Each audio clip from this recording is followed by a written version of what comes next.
ओम सहजात्म स्वरूप परम गुरु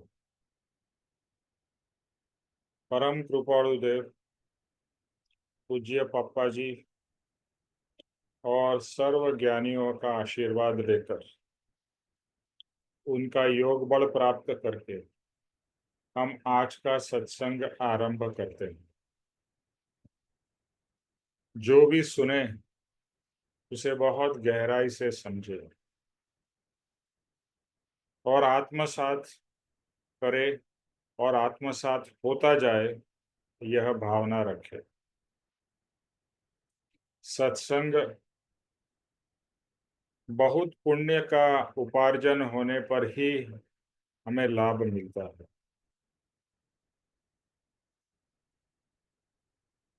बहुत सारे लोग हैं लेकिन उनको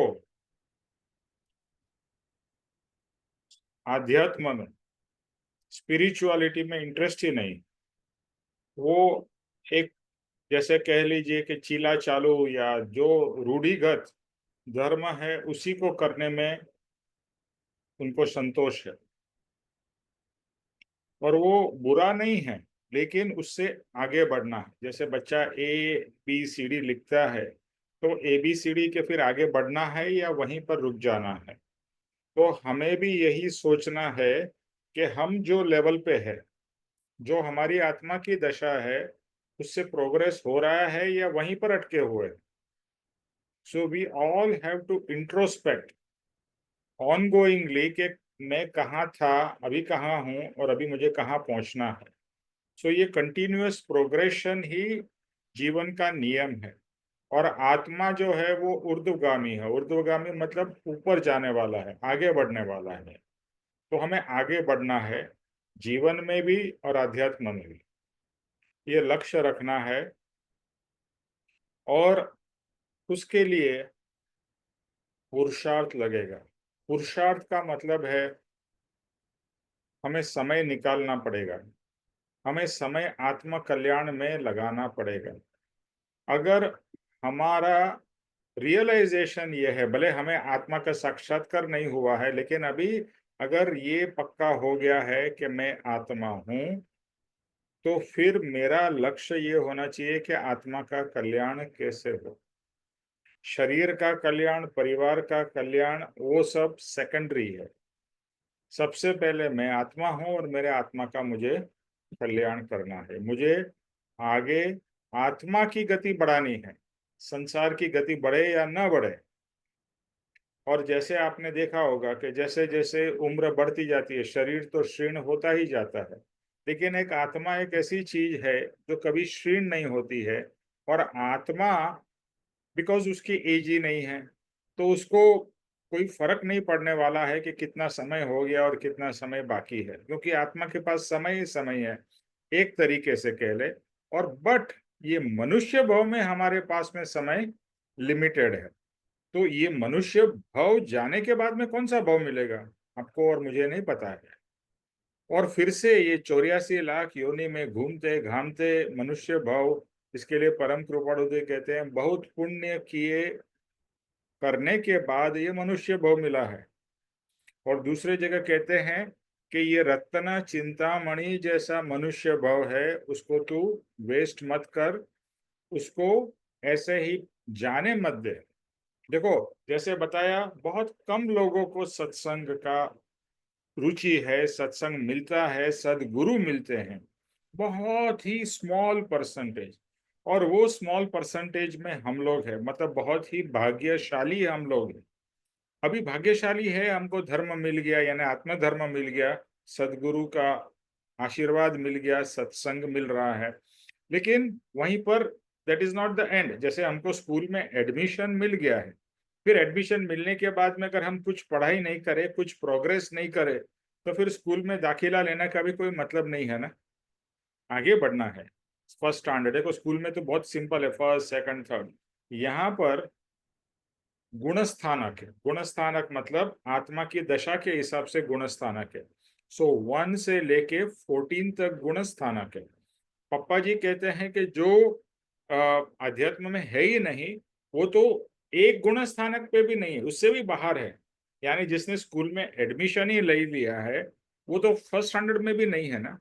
तो अभी हमने एडमिशन ले लिया है, बट हमें इस मनुष्य भाव में अगर हम फोर्थ गुण स्थानक पे आते हैं तो चौथे गुण स्थानक पे आत्म साक्षात्कार पॉसिबल है, चौथे पे। और चौथे तक पहुंचना भी इजी नहीं है, और चौथे से फिर पांचवा, छठा, सातवां। तो इस मनुष्य भाव में अगर आप चार पे भी पहुंच के आत्म साक्षात्कार, सेल्फ रियलाइजेशन किया, तो समझ लीजिए ये मनुष्य भाव आपका सफल हो गया। इसीलिए 14 तक पहुंचने के लिए जो सदगुरु होते हैं वो मिनिमम 7वें गुण स्थानक पे होते हैं। ओके, 7th पे डिस्टर्बेंस नहीं करते कोई तारा ओला पर मुख्य बंधु। हाँ, तो 7th सदगुरु जो होते हैं, सत्पुरुष जो होते हैं, 7 एंड अबो में होते हैं। हमें 4 तक तो पहुंचना है, फोर्थ स्टैंडर्ड तक या फोर्थ आत्मा की दशा पे, और जहां पर आत्मा साक्षात्कार संभव है। तो अभी मैं वो गुण स्थानक में नहीं जाता हूं, सिर्फ इतना ही कहना है कि हमें अपने आत्मा का प्रोग्रेस करना है। और आत्मा का प्रोग्रेस का दो मतलब है, एक है मोह कम होना। सी, गुण स्थानक जो है ना आत्मा की दशा के हिसाब से, आज तक हमारा मोक्ष क्यों नहीं हुआ है? क्योंकि हम मोह से घिरे हुए थे, मोह में डूबे हुए थे। अभी थोड़ा मोह क्या है वो पता चल रहा है कि ये घर, ये परिवार, ये शरीर, ये मेरा, मैं और मेरा, ये मोह का कारण है। ये मोह और माया, ठीक है। जैसे हम कहते हैं ना कि जहां तक मैं मानता रहूंगा कि मैं शरीर हूं, ये मिथ्यात्व है। दूसरा, ये सब जो मेरे पास में है वो सब मेरा है, वो दूसरा मिथ्यात्व। ये दो मेन मिथ्यात्व है, मैं और मेरा। मैं यानी कि शरीर, और ये मेरा यानी कि ये घर बार, कपड़े, जायदाद, सब कुछ मेरा, ये दूसरा मिथ्यात्व है। तो शास्त्र में कहा गया है सबसे इंपॉर्टेंट है टारगेट करना मिथ्यात्व है। मिथ्यात्व मतलब गलत समझ या मोह। तो जैसे जैसे मिथ्यात्व कम होगा, यानी कि मोह से हम लोग बाहर निकलेंगे, और मोह का जो क्षीण मोह गुणस्थानक कहा जाता है, क्षीण मतलब इवन बारीक से बारीक मोह भी नहीं रहे, वो है लास्वा 13वां गुणस्थानक। उसके बाद में आपका टोटल केवल ज्ञान होता है। तो प्रोग्रेस का दूसरा मतलब क्या है? एक तो हम कहते हैं आत्मा का प्रोग्रेस, दूसरी तरह से मोह कैसे कैसे कम हो, that is also a very strong indication of आत्मदशा। ठीक है। तो अभी हमारा लक्ष्य क्या होना चाहिए? मैं आत्मा हूं, तो आत्मा का कल्याण कैसे हो? पूज्य पापा जी ने हम सबको एक सिंपल प्रोसेस बताया है। वो ये है कि मिनिमम 2 घंटे, मिनिमम अगर आप सच्चे साधक हो, 24 घंटे है। 24 घंटे हम लोग क्या कर रहे हैं? संसार में ही उलझे हुए कंटिन्यूअसली, राइट? आप सुबह से रात तक देख लो, अभी ये वॉर शुरू हो गया, अभी वॉर का सब उसमें डूब गए हैं, बराबर है? यानी बाह्य की चीजें को इतनी है हमारे पास में कि एंडलेस है। कोई ना कोई, कभी आईपीएल मैच है, कभी ये है, कभी वो है। बाह्य के प्रयोजन या प्रलोभन तो भर भर के है। अभी मुझे क्या करना है? मुझे आत्मा का कल्याण करना है। तो मिनिमम पप्पा जी कहते हैं 24 घंटों में से आपको 2 घंटे निकालने हैं आत्मा के अभ्यास के लिए। अगर हम कहते हैं कि मुझे विचार और चिंतन मनन, कृपाणुदेव ने क्या क्या कहा है? कर विचार तो पाम। तो विचार कहाँ से करोगे? अगर आपके पास में कोई डेटा ही नहीं है तो विचार कहाँ पर आएंगे, और किसके विचार करोगे? इसके लिए जो वांचन है बहुत ही इम्पोर्टेंट है, और बहुत सारी पुस्तक है। पहले अभी तो हम जो अभी पुस्तक पढ़ रहे हैं, भावना बोध, मोक्ष माला, वहां से आप शुरू कर सकते हैं। और एक इसको नॉवल के जैसे बिल्कुल नहीं पढ़ना है, उसको बहुत ही डिटेल में एक एक चीज को पढ़ना है, नोट्स बनानी है। परम कृपाणु देव, उनके पास में हर समय अपनी डायरी होती थी या कुछ लिखने के लिए किताब होती थी, नोटबुक, और उनकी पेन। उस समय तो वो पुराने जमाने में वो इंक में डुबो के हम लिखते थे ना, वैसी वाली सिस्टम थी। पूज्य पप्पा जी सेम, उनके पास जाओ तो कितनी सारी पेन, उनके पास भी अलग अलग तरह की डायरी, कुछ भी विचार आता था, कुछ भी होता था, वो लिखते थे। लिखना एक बहुत ही इम्पोर्टेंट चीज है। हम क्या होता है, आलसी है, हाँ मैं तो ध्यान कर रहा हूँ, वो ध्यान करते करे कहाँ बेध्यान हो जाते आपको पता ही नहीं। लेकिन आप लिखते हो तो आपको फोकस करना पड़ेगा, बिना फोकस आप लिख ही नहीं सकते। इसके लिए अपने विचार, अपने भाव, अपनी क्वेश्चंस सब लिखना है। तो विचार करना है तो उसके लिए तीन चीजें आ गई। पहले पठन यानी पढ़ना, फिर है मनन और चिंतन, सोचना, फिर है लिखन यानी लिखना। तो ये प्रोसेस करोगे और फिर इसको कंटिन्यूअसली रोटेट यानी कि वापस पूरा करते ही जाना है, टाइम टू टाइम, कंटिन्यूअसली। तो आप, और इतना है ये ना, ये देखो, ये अध्यात्म का जो विषय है ना, इट्स लाइक एन ओशन। आप जितना, जैसे हम सत्संग कर रहे हैं तो आपको रियलाइज हो रहा है कि ओ, इसमें ये भी है, ये भी है, ये भी है। यानी जैसे आप समुंदर में डुबकी मारते हो तो रियलाइज होता है ये भी खजाना है, ये भी खजाना है, wow, it's such a beautiful world. तो ये स्पिरिचुअल वर्ल्ड भी इट्स अमेजिंग वर्ल्ड, उसमें डुबकी मारना है और अंदर जाना है। तो इसके लिए शुरुआत पापा जी ने कहा है 2 घंटा। आप बोलोगे अरे 2 घंटा मेरे पास समय नहीं है, अरे 1 घंटा करो, अरे आधा घंटा करो, करो तो सही, शुरुआत तो करो। और दूसरा ये है कि हो सके तो सुबह करो, लेकिन सुबह नहीं होता है तो दोपहर को करो, शाम को करो, रात को करो। बट समय अपना निकाल के आध्यात्म में और आत्म कल्याण में लगाओ। संसार इज एंडलेस। हम्म संसार आपको छोड़ने वाला नहीं है, आपको ही संसार को छोड़ना है, ये याद रखिए। हम सोचते कि संसार छूटेगा, संसार कभी नहीं छूटेगा, क्योंकि संसार आपको फंसाने वाला है, आपको पकड़ने वाला है। किसको छोड़ना है? आपको संसार को छोड़ना है। हाँ, ये याद रखना है। और इसके लिए थोड़ा एफर्ट लेना पड़ेगा, लेकिन जैसे जैसे एफर्ट लेंगे, मैंने एक चीज रियलाइज की है कि आप आध्यात्म को प्रायोरिटी देते हैं तो बाकी सब चीज अपने आप सेट हो जाती है। जैसे लास्ट वीक मैं भी था, शैलेश भी थे, तो हम लोग आश्रम में थे, तो अपना संसार का काम कोई चला गया, खराब हो गया, ऐसा कभी नहीं होगा। तो ये भी मन में से भ्रांति निकाल दीजिए, अरे मैं यहाँ पर समय करूंगा तो मेरा संसार का क्या होगा। और संसार को आप कितना भी संवारने की कोशिश करो, संसार जैसा है वैसा ही रहेगा। तो बहुत हो गया अभी संसार संसार और ये भौतिक चीजें।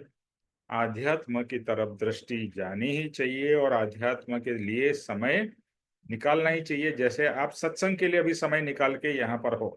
और दूसरा मैं ये कहूंगा, आप ऑनलाइन हो, बिकॉज ऑनलाइन में है ना, डिस्ट्रैक्ट होना बहुत इजी है, क्योंकि कोई आपको देख नहीं रहा है। कुछ थोड़ा यहाँ सुना, फिर कुछ थोड़ा वहां देखा, फिर बीच में, तो फोन तो आजकल इतना डेंजरस चीज है कि हर 2 मिनट पे हम फोन उठा के देखते हैं, कुछ आया, कुछ है, कुछ है। तो डिस्ट्रैक्शन यानी कि आज के दिन में हमारा कंसंट्रेशन बहुत कम हो गया। If you really see, we have lost it. पहले के जमाने में बहुत कंसंट्रेशन से करते थे।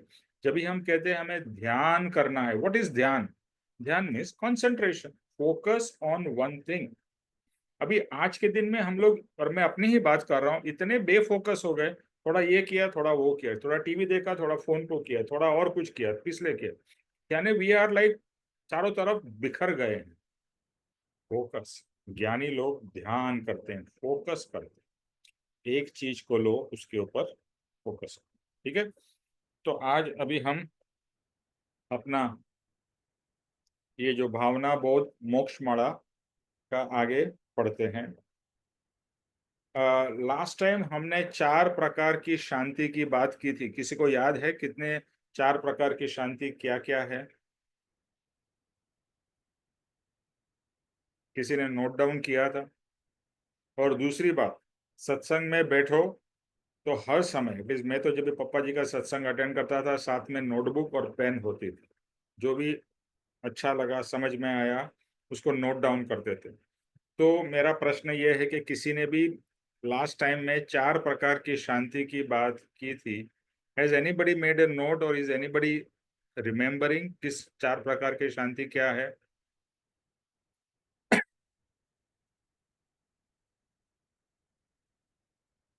किसी को भी याद नहीं है?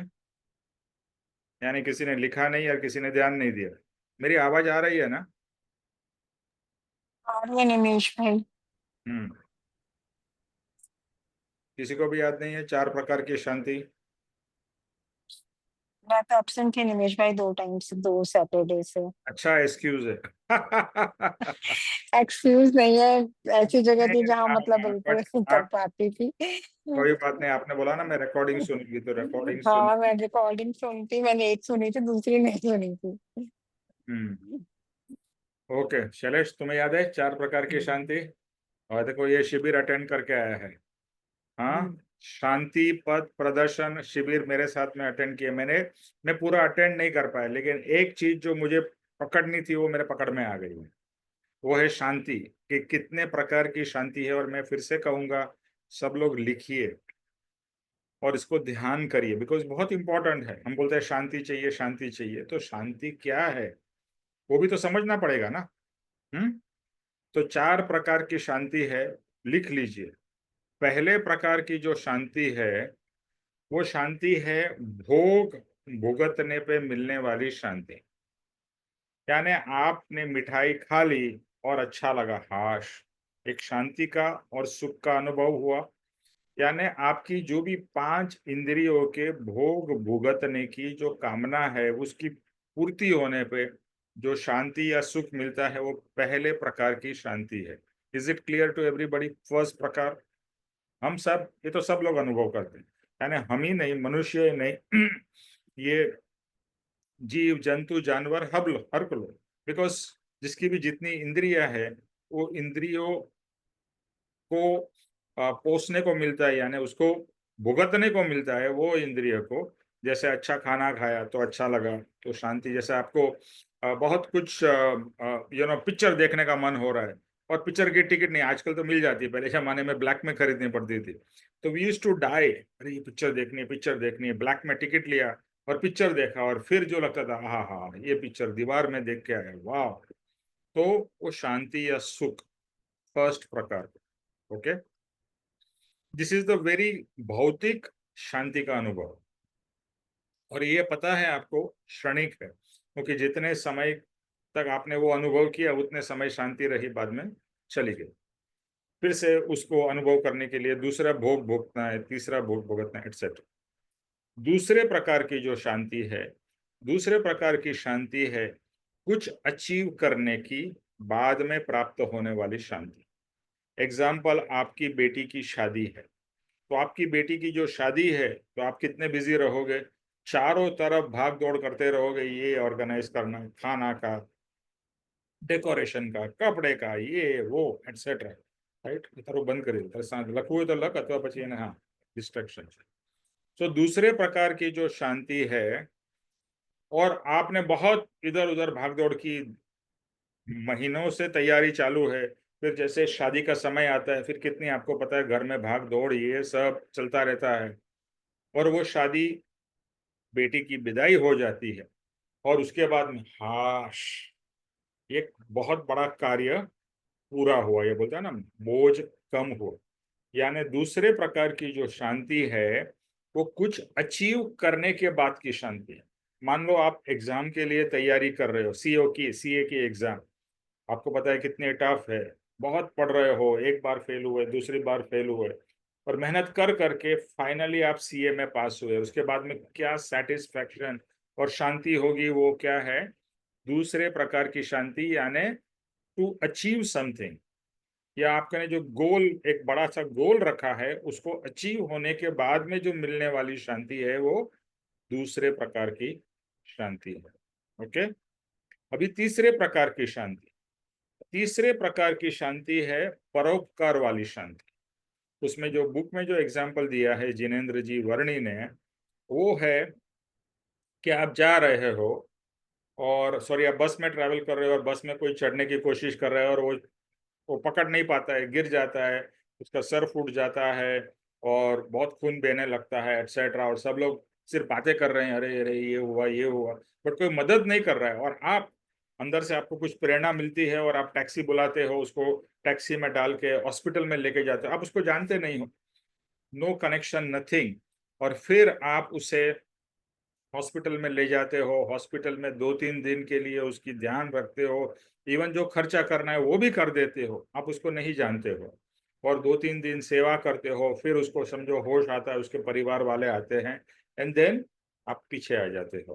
तो आपने ये जो कार्य किया बिना कोई स्वार्थ के, जिसको हम परोपकार कहते हैं, ये वाली जो करने के बाद में एक अंदर से जो शांति और एक आनंद की फीलिंग होती है, okay I have done something selflessly.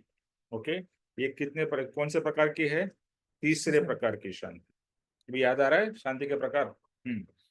और अभी चौथे प्रकार की शांति।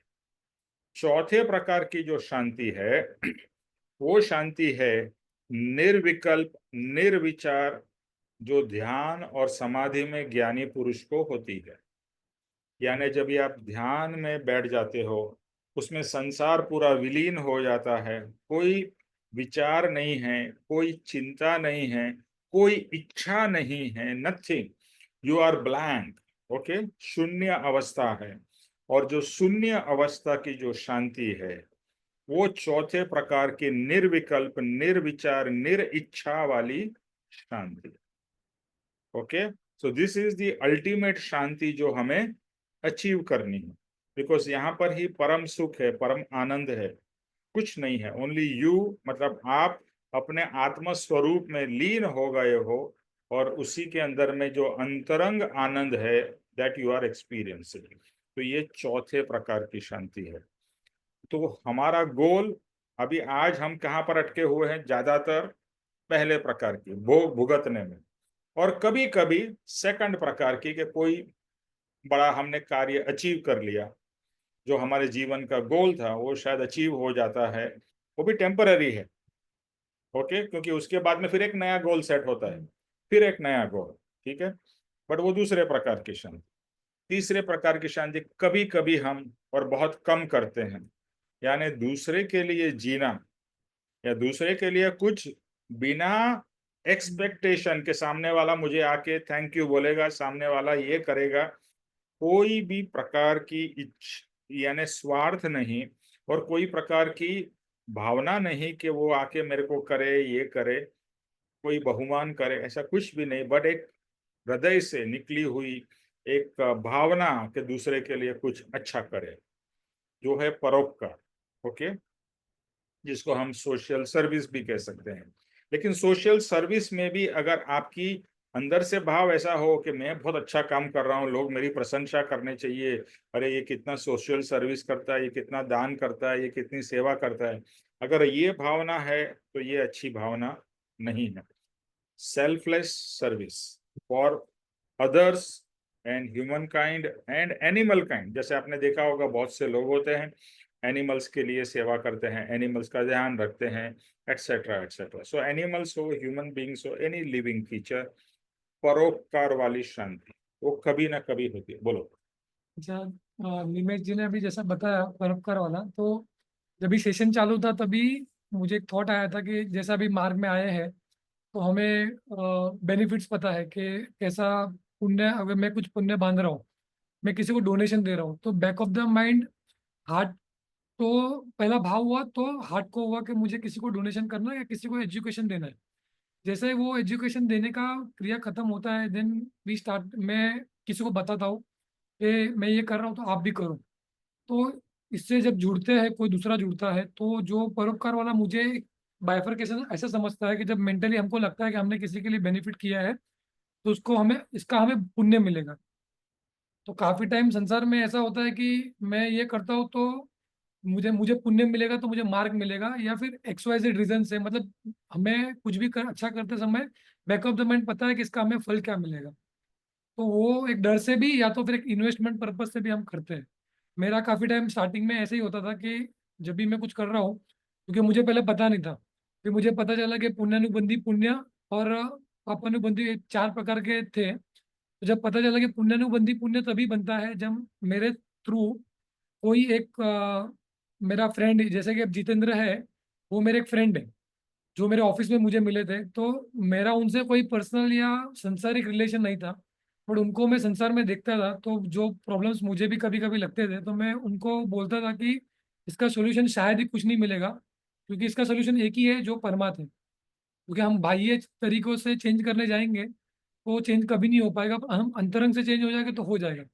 तो जो उपकार वाला जो निमेश भाई ने एग्जांपल दिया, तो मैं ऐसा कंसिडर करता हूँ कि हम किसी को परमात्मिक वे से अगर हेल्प कर पाए कि उसका लाइफ चेंज हो जाए और वो हमारे थ्रू मार्ग में आ पाए, तो ऐसा है कि हमको पता है कि इसका हमको बेनिफिट मिलेगा तो संसार से नहीं मिलेगा, और हमको परमा से ही मिलेगा, जिसमें हमारा भी बेनिफिट है और सामने वाले का भी बेनिफिट है इसमें।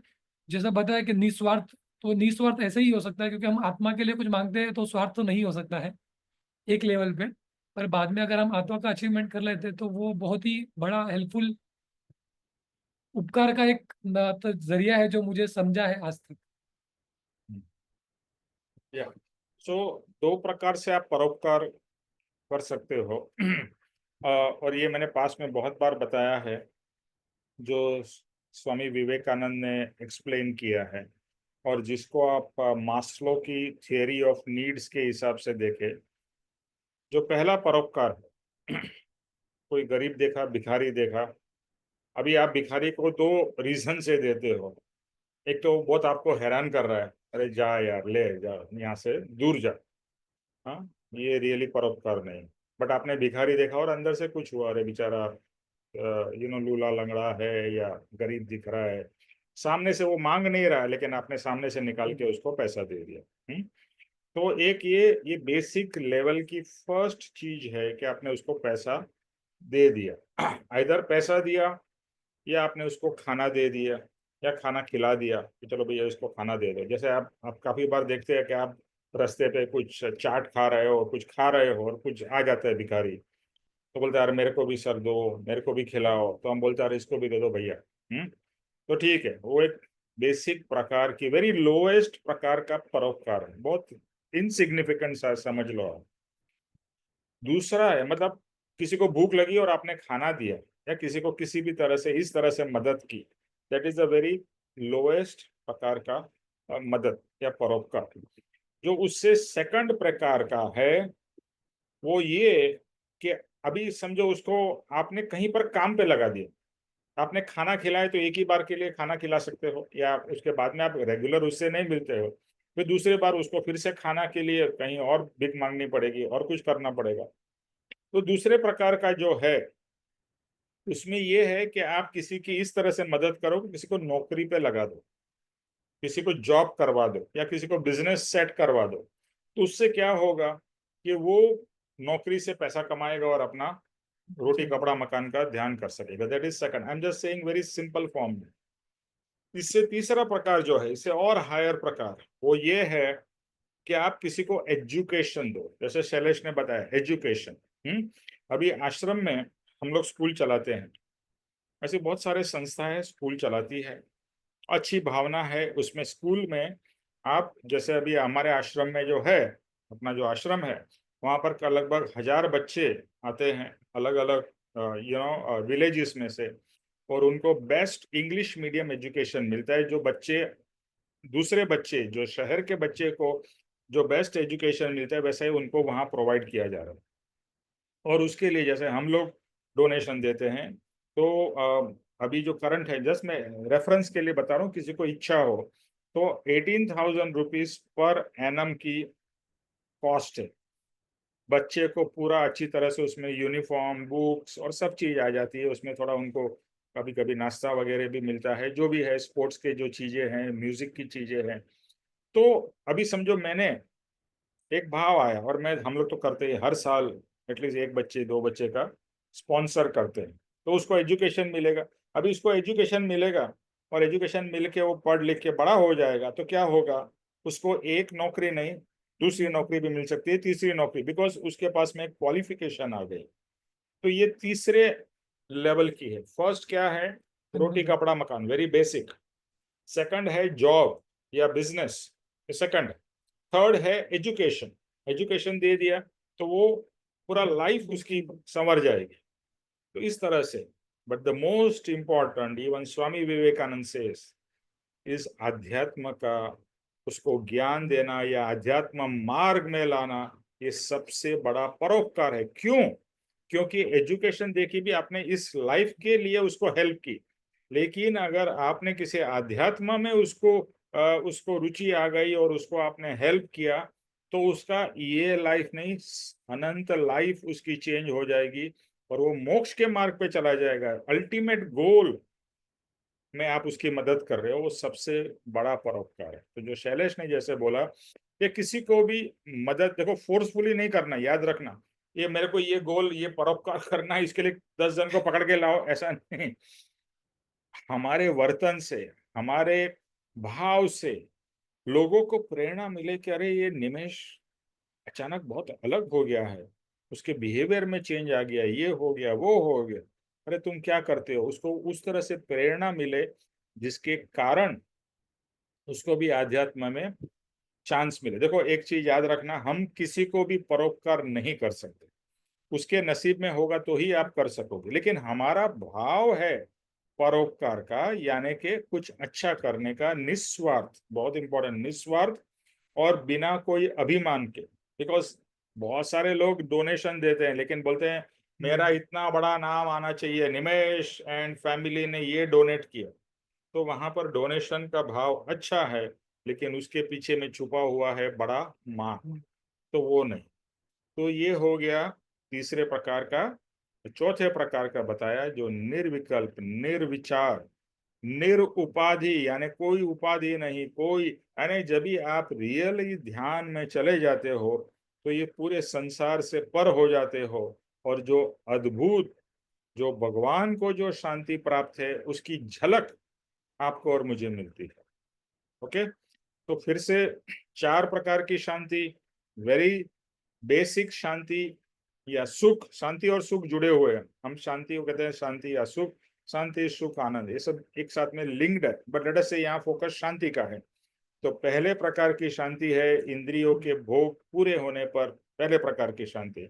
दूसरे प्रकार की शांति है कुछ बड़ा अचीव करने पर जो शांति मिलती है, वो जो हमारा पर्सनल गोल है, यहाँ पर इंद्रियों से ऊपर है लेकिन फिर भी वहां पर स्वार्थ है।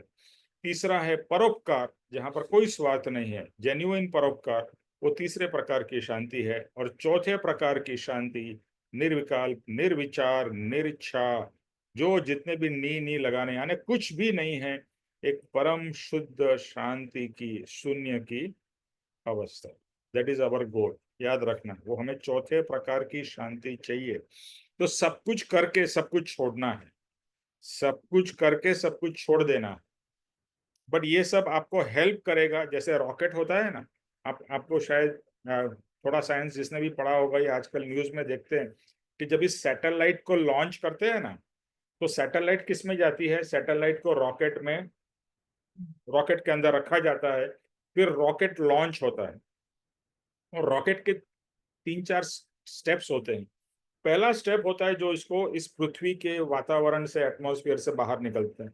जैसे ही वो वहां से बाहर निकल जाता है, वो फर्स्ट पार्ट निकल के गिर जाता है, फिर सेकंड पार्ट, फिर थर्ड पार्ट, और फाइनली जो अल्टीमेटली जो लॉन्च करना है सैटेलाइट को, वो लॉन्च करके वो बाकी का रॉकेट भी चला जाता है।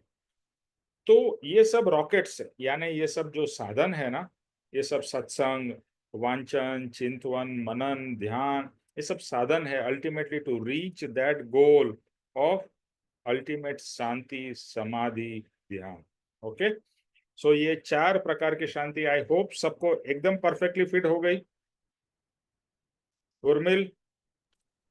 निमेश भाई आ गई समझ में। ओके, नेक्स्ट टाइम हर एक जन शांति जो 4 प्रकार की है उसके बारे में, और अपने आप को ये रिपीट करते रहना है। देखो तो ही ध्यान रहेगा ना, वरना फिर से हम संसार में जाएंगे। शांति क्या, संसार में क्या है, अशांति।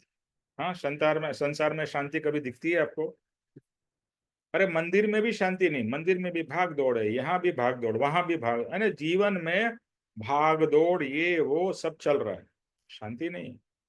घर में हो या बिजनेस में हो या जॉब में हो, हर जगह अशांति है। Will you agree? Yes. Okay, ये निमेश भाई पहली 2 शांति तो एक तरह से टेम्परेरी शांति हुई ना, जो संसार की शांति है। करेक्ट। ओके। ओके, चलो तो हम लोग अपने टॉपिक पे आते हैं, भावना बोध। ये भावना बोध में हमने लास्ट टाइम संवर, आश्रव और संवर की है। किसी को याद है व्हाट इज आश्रव एंड व्हाट इज संवर? हेलो, आश्रव क्या है, संवर क्या है? एनीवन? तो मैं जो भी बोल रहा हूँ इतना टाइम से, मतलब किसी को कुछ ग्रहण ही नहीं हो रहा है। ना होमवर्क अपन चालू करो। Everyone has to come with the 2 points. Satish ji, ज्योतिष भाई, आश्रव क्या है, संवर क्या है? आश्रव मतलब कर्मों के प्रवाह का आना, कर्मों और से संवर, छुटकारा होगा ना ये तो नहीं शायद। नहीं नहीं नहीं, एक minute, don't jump, let him explain. हाँ, बोलते जाओ। शॉर्ट में, और संवर मतलब उसको रोकना।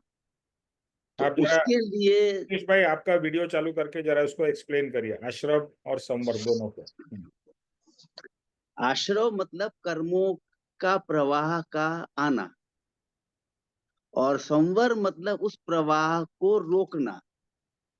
तो उसको सिंपल उदाहरण जनरली ऐसा देते हैं कि आप नाव में जा रहे हैं और उसमें छेद हो गया, छिद्र हो गया, तो उसमें से जो पानी आता है, तो अपने को पता है कि वो पानी आते ही रहा तो डूब जाएंगे। तो उसको रोकना, तो उसको छिद्र को बंद करना, वो संवर। ये दो, ऐसा मैंने समझा है, ऐसा सिंपल शॉर्ट में। ओके, देखो ये सब चीजें बहुत डीप में समझ लेनी है। आश्रव, संवर और निर्जरा। अभी हम लोग निर्जरा करेंगे, बट उसके पहले आश्रव और संवर को ही नहीं समझा है तो निर्जरा का कोई मीनिंग नहीं होगा। आश्रव का मतलब आना। आश्रव, जैसे सिंपल एग्जांपल है, आपने खिड़की दरवाजे खुले रख दिए तो घर में कचरा धूल मिट्टी सब आएगा, आश्रव। तो इसी तरह से हमारी 5 इंद्रियों की जो खिड़कियां हमेशा खुली है और उसके भोग भुगतने की जो भावना है, उसके कारण क्या हो रहा है, उसके कारण निरंतर हम कर्म बंधन करते ही जा रहे हैं।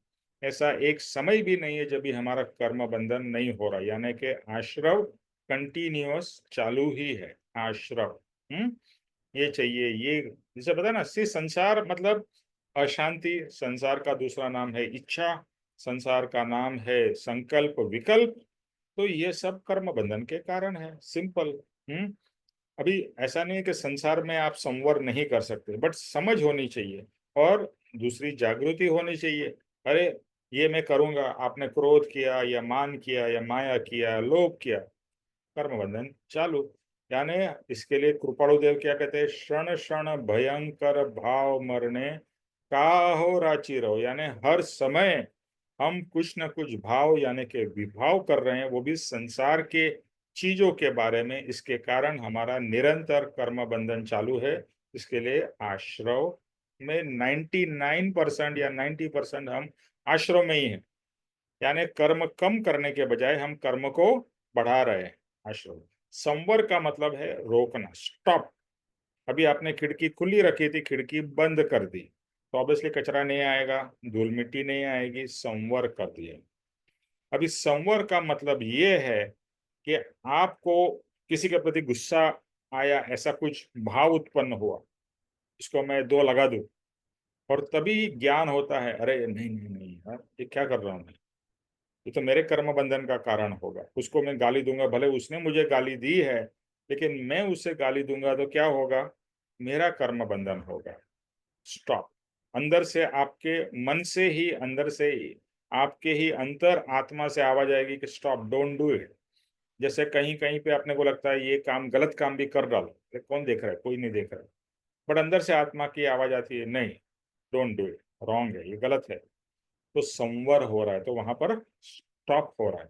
तो जब भी ये स्टॉप आता है, इसको कहते हैं संवर। जैसे ज्योतिष भाई ने बोला कि रोकना, नाव में पानी आने को रोकना, संवर। खिड़की बंद कर देना, दरवाजे बंद कर देना, धूल मिट्टी आने को बंद करना, संवर, स्टॉप। तो इस तरह से आश्रव और संवर, आश्रव मतलब आना, संवर मतलब रोकना। ओके, आश्रम में कर्म बंधन है, संवर में कर्म बंधन नहीं है। अभी जो तीसरी जो लेवल है वो है निर्जरा। ओके, तो निर्जरा जो भावना है वो नवम चित्र है। तो निर्जरा भावना के बारे में सुनीता, आप पढ़िए। आपके पास में बुक है सुनीता, कि अभी भी आप वहीं पर है? नहीं है जी। बुक नहीं है? नहीं है। है। है, ओके, वेरी गुड। है तो आपकी जो नवम चित्र है, निर्जरा भावना, वो पढ़ेंगे? हाँ जी।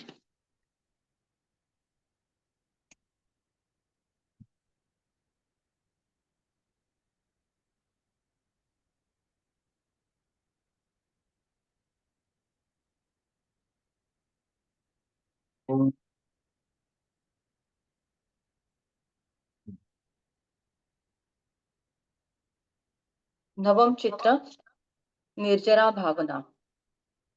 द्वादश प्रकार के तप से कर्म समूह को जलाकर भस्मीभूत कर डालने का नाम निर्जरा भावना है।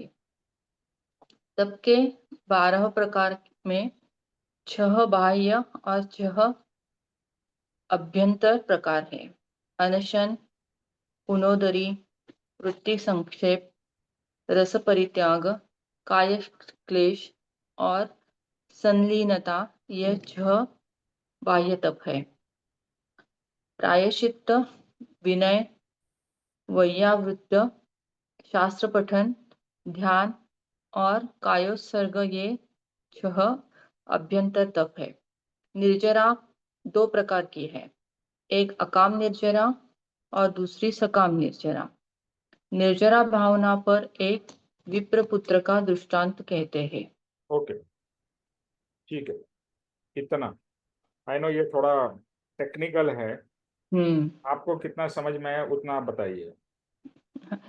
ये पूरा ऐसे थेराटिकली रह रहा है एक्चुअली, कि उन्होंने निर्जरा भावना क्या है वो बताया है, कि द्वादश प्रकार के तप से कर्म समूह को जलाकर, द्वादश करके तप रहेंगे। द्वादश मतलब 12 12। 12। 12। तो है। तो अपने कर्म का जो इकट्ठा करके आप वो जो उसको नष्ट करना है, उसको निर्जरा भावना कहा है। बराबर। हाँ। इसमें से आपको दो चार शब्द समझ में आएंगे, बाकी नहीं आएंगे। कि समझ में आए हैं वो आप एक्सप्लेन करिए। और तब के 12 प्रकार में जो 6 बाह्य और 6 अभ्यंकर प्रकार उन्होंने बताए हैं। तो उसमें बाह्य तप उन्होंने अनशन यानी खाना नहीं खाना है। अनशन यानी उपवास करना है, फास्ट करना है। बराबर। उनोदरी का मुझे नहीं समझ में आया। का मतलब है कम खाना खाना। कम खाना खाया। वृत्तिक संक्षेप, अपनी ऐसी वृत्ति रखनी चाहिए कि कम से कम इसमें संतुष्ट होना। करेक्ट। रस परित्याग, जो भी आपको संतोष देता है या जिसमें आपको रस है, उसको सब छोड़ देना है, उसका त्याग करना है। काया क्लेश, काया यानी अपने शरीर को कष्ट देना है। और संलीनता, और सदैव हम लीन यानी लीनता यानी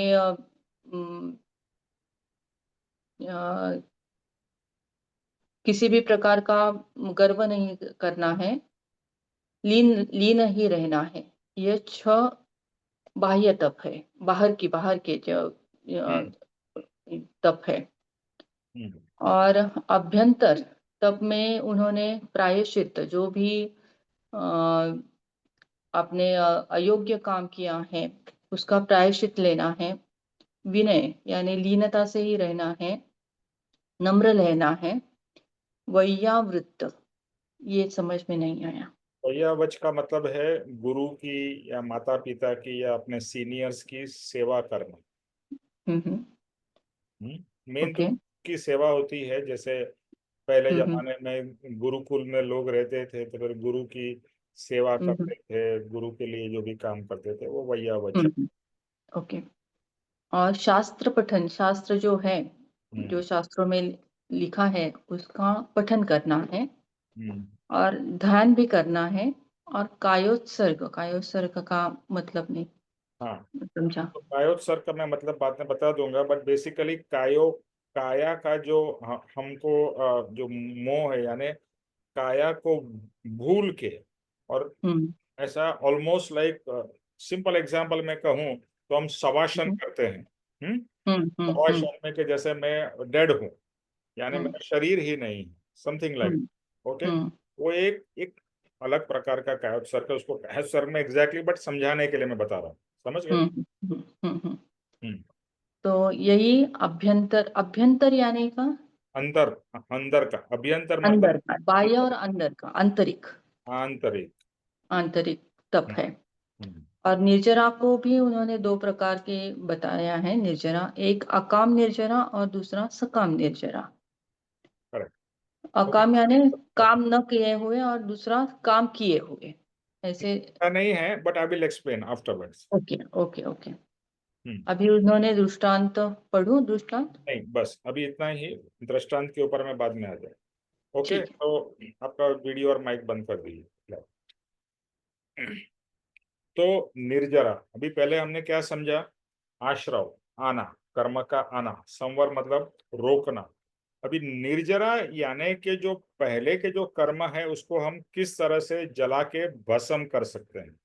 ओके, जैसे आपके घर में आश्रव, तो कचरा आ गया, कचरा आ गया, आश्रव हो गया। संवर मतलब आपने खिड़की बंद कर दी, नया कचरा नहीं आ रहा, बट जो पुराना पड़ा है उसका निकाल करना या उसको जला के खत्म कर देना, वो है निर्जरा। तो अभी इसको समझते हैं। द्वादश यानी कि 12 प्रकार के तप जो बताए गए हैं, ये तप का मेन पर्पस है कि कर्म समूह को जलाना या कर्म को खत्म कर देना। देखो, ये अपने जो ऑलरेडी किए हुए कर्म है उसको जलाने की ज्यादा बात हो रही है, या नए कर्म भी जलाने की बात हो रही है कि नए कर्म हुए उसको भी आप जला सकते हो, यानी how we can cut down on karma. देखो, जैसा बताया कि मेरे पास में समझो 1 लाख कर्म है, हमारे सबके पास में 1 लाख नहीं, करोड़ों करोड़ों कर्म है। वी हैव नो आइडिया, क्योंकि इतने सारा हमने इतने भावों से कर्म करते जा रहे हैं, कर्म बनाते जा रहे हैं, कर्म कर्म का पूरा इतना बोझ है कि आपको कोई आइडिया ही नहीं, इतने कर्म हमारे पास ऑलरेडी है। तो ये कर्म जो है हमारे पास में, और जैसे बताया इस संसार में हम 24 घंटे जो उलझे हुए हैं उसमें और कर्म का एडिशन करते जा रहे हैं, तो आश्रव और होता जा रहा है। संवर मतलब एटलीस्ट अभी नया कर्म को स्टॉप किया, लेकिन जो पुराना पड़ा है उसका क्या? तो निर्जरा जो है वो कर्म को खत्म करना, उसका नाम है निर्जरा, यानी कर्म आत्मा के ऊपर चिपके हुए हैं। निर्जरा यानी कि वो छूट के गिर जाए। ओके, निर्जरा। तो निर्जरा के लिए तप कहा जाता है कि जो तप है जिससे कर्म खत्म हो जाते हैं, उसमें 12 प्रकार के हैं, 6 बाह्य और 6 अभ्यंतर। ओके, बाह्य मतलब which is visible, which is more physical. तो फर्स्ट है अनशन यानी उपवास कर्म। सभी धर्म में उपवास का महत्व है, चाहे वो हिंदू धर्म हो, जैन धर्म हो, सिख हो या क्रिश्चियनिटी, एवरी धर्म हैज फास्टिंग। ओके, तो वो एक सिंपल बेसिक प्रकार है जो तप का। दूसरा है उनोदरी। एक्चुअली देखो, खाना नहीं खाना ना वो इजी है वर्सेस कम खाना खाना। जैसे आपको बहुत पसंद है, जैसे आजकल मैंगो की सीजन है और मैंगो बहुत पसंद है और आप मैंगो का रस खा रहे हो, और पूरा बहुत रस अवेलेबल है, आपने खाया, लेकिन कंट्रोल करना कि थोड़ा ही खाना है, ज्यादा नहीं खाना है। तो ये जो कंट्रोल है ना, it is more difficult than not eating.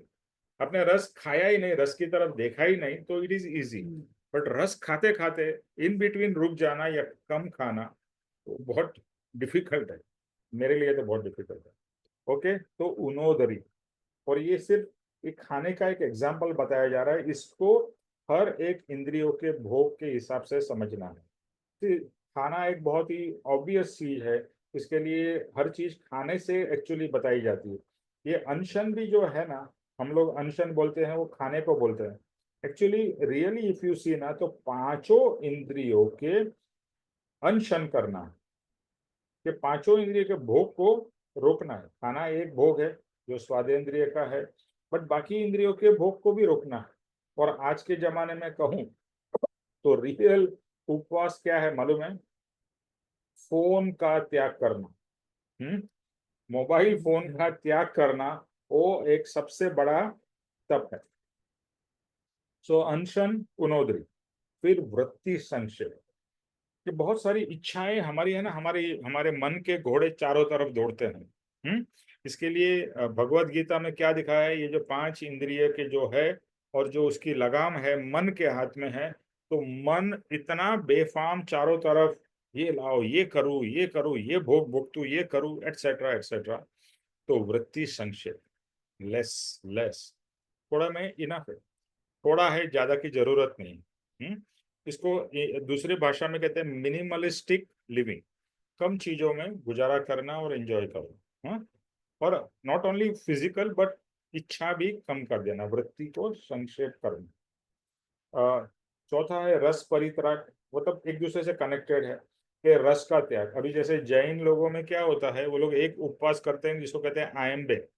आयम्बेल में जो भी खाना बनता है उसमें कोई मसाला नहीं होता है, नमक वगैरह भी नहीं होता है, तो it is like eating a very bland food. तो ब्लैंड खाना खाना, क्योंकि वहां पर लक्ष्य क्या है, स्वाद नहीं है, सिर्फ शरीर के लिए हम खाना खा रहे हैं। तो शरीर के लिए जो खाना है वो बिना रस का भी खाना पौष्टिक हो सकता है, लेकिन हम सब चाय मसाला ये सब डालते क्यों हैं?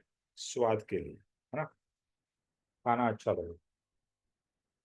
और फिर है काय क्लेश, मतलब जो काया है उसका, उसके रिलेटेड जो भी हम करते रहते हैं, जैसे अब शरीर को सुंदर करना है, शरीर को संभाल के रखना है, तो ये सब जो है उसको कम करना।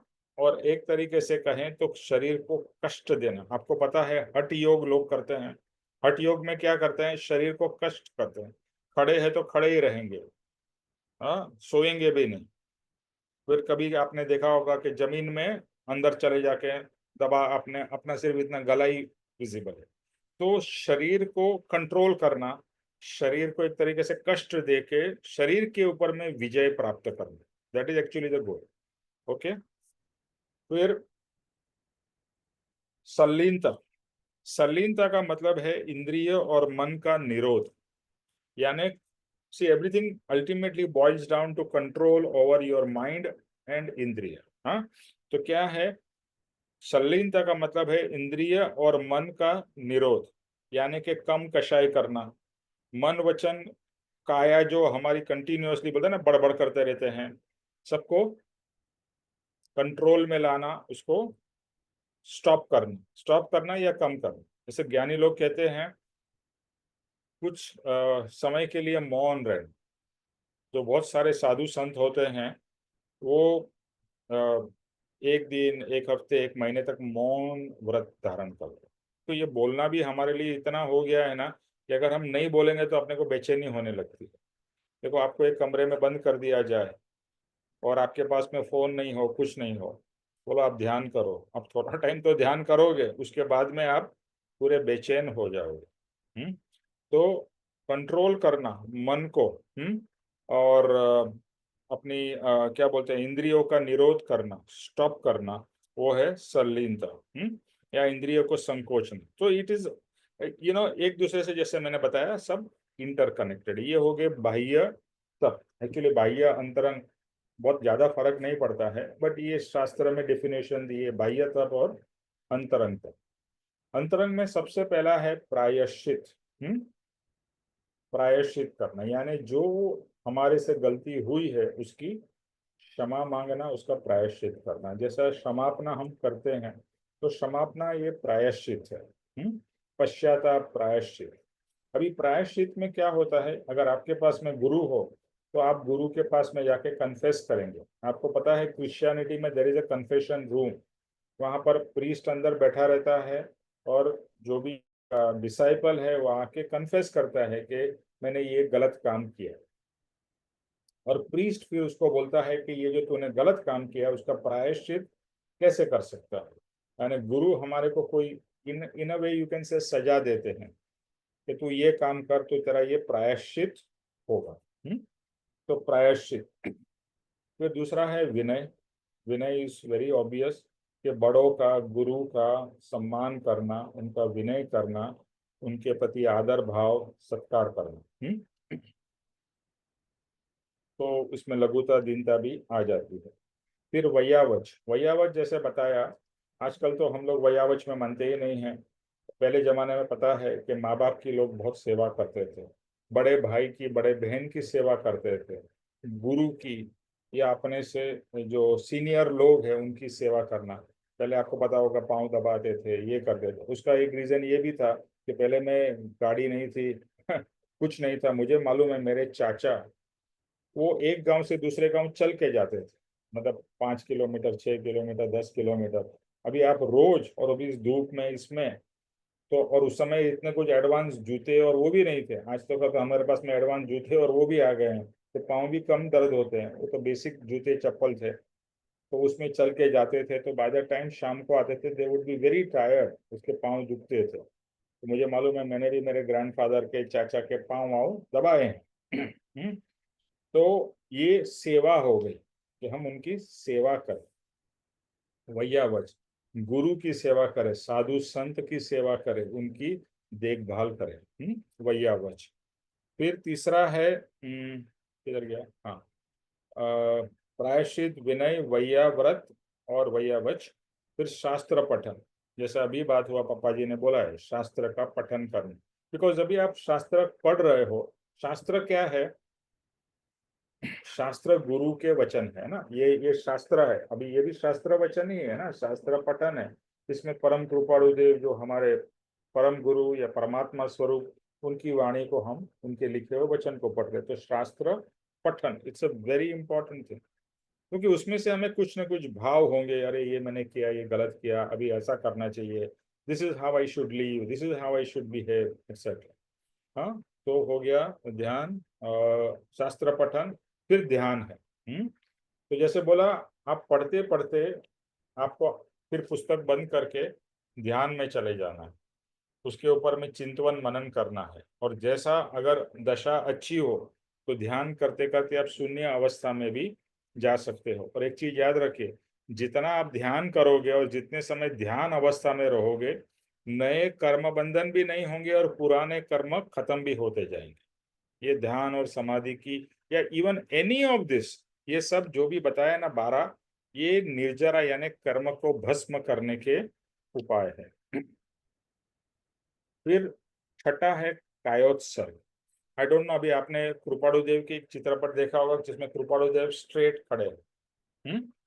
स्ट्रेट खड़े हैं और उसमें वो कायोत्सर्ग कर रहे हैं, यानी जो काया जो है उसका देह भाव का त्याग कर रहे हैं और उसमें एकदम लीन हो गए हैं। कायोत्सर्ग यानी काया का उत्सर्ग या उसका त्याग, काया है ही नहीं, इस तरह से काया के भाव में, काया से सॉरी विमुख होके आत्म भाव में लीन हो गए। आपने देखा होगा, आई थिंक कृपाणु देव का एक चित्रपट है जिसमें ऐसे बैठे हुए हैं और दूसरे चित्रपट में ऐसे खड़े हुए हैं। तो वो जो खड़ा हुआ, इवन बैठा हुआ और ज्यादातर खड़े हुए को कायोत्सर्ग कहा जाता है। यानी उसमें आप ध्यान में आत्मा में लीन हो गए, शरीर भी नहीं है, शरीर का भाव भी नहीं है, कुछ नहीं। तो इस तरह से ये 12 प्रकार के क्या है, तप है, जो निर्जरा के लिए बहुत ही उपयोगी है। अभी नेक्स्ट आता है सकाम निर्जरा और अकाम निर्जरा। तो मालूम है सकाम निर्जरा, अकाम निर्जरा? बोलो जो भी मालूम है। सकाम निर्जरा क्या है और अकाम निर्जरा क्या है? सकाम निर्जरा का जितना मैंने सुना है, जो हम जैसे तब पहले बताए, अकाम निर्जरा बताओ, फिर सकाम के बारे में।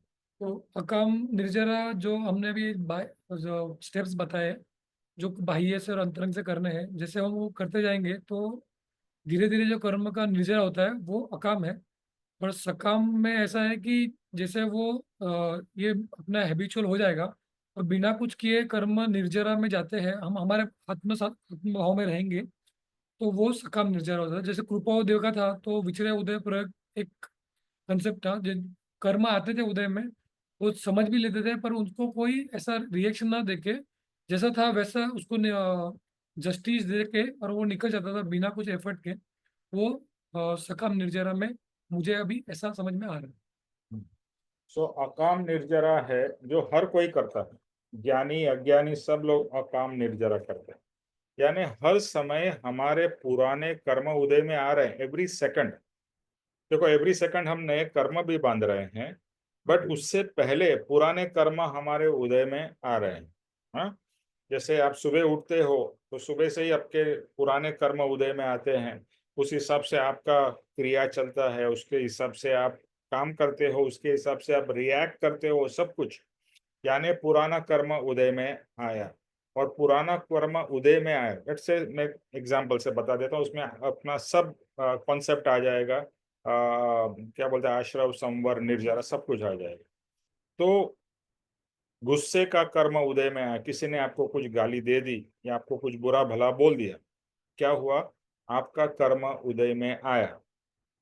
यदि कर्म उदय में आया तो मतलब वो जो कर्म के पार्टिकल्स है उसकी निर्जरा हो गई। यानी हर सेकंड हमारे पुराने कर्म की निर्जरा तो होती ही जा रही है, हर एक की होती जा रही है।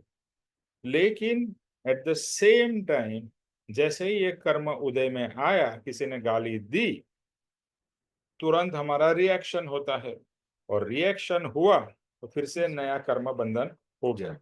ठीक है, अकाम निर्जरा तो निरंतर चालू है कंटिन्यू, हर एक जीव की अकाम निर्जरा होती जा रही है। यानी पुराने कर्म जा रहे हैं, नए कर्म बंधन हो रहे हैं, पुराने जा रहे हैं, ये कंटिन्यूअस साइकिल है। ओके, तो अभी यहाँ पर क्या समझना है, तो अकाम निर्जरा हर कोई करो। सकाम निर्जरा क्या है, कि किसी ने आपको गाली दी लेकिन आपने जरा भी रिएक्शन नहीं दिया, तो इसमें संवर भी हो गया और आपकी निर्जरा भी हो गई। यानी वो कर्म आया, बाउंस होके चला भी गया, यानी आपने उसको रोक भी दिया और उसको सपोर्ट नहीं मिला, इसके लिए वो कर्म, और जरा भी आत्मा में रिएक्शन नहीं हुआ, इसके लिए वो कर्म गिर गया और उसने कोई इफेक्ट नहीं दिया, निर्जरा हो गई।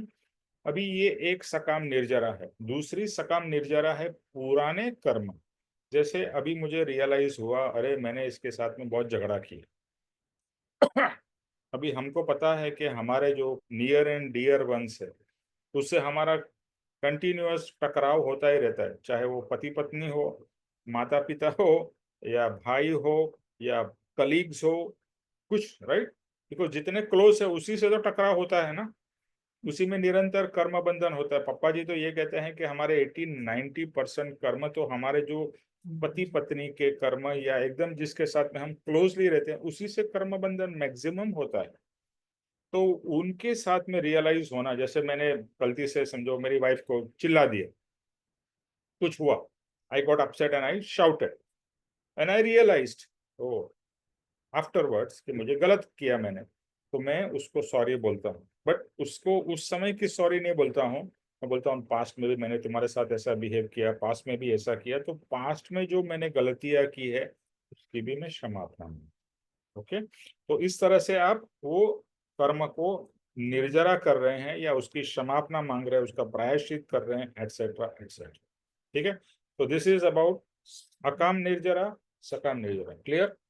बिकॉज हर एक कॉन्सेप्ट क्लियर होना बहुत ही जरूरी है। ओके, अभी इसकी उर्मिल इसकी स्टोरी पढ़ो, दृष्टांत।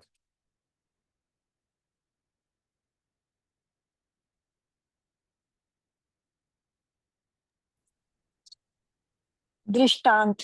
आपका वीडियो भी चालू करो।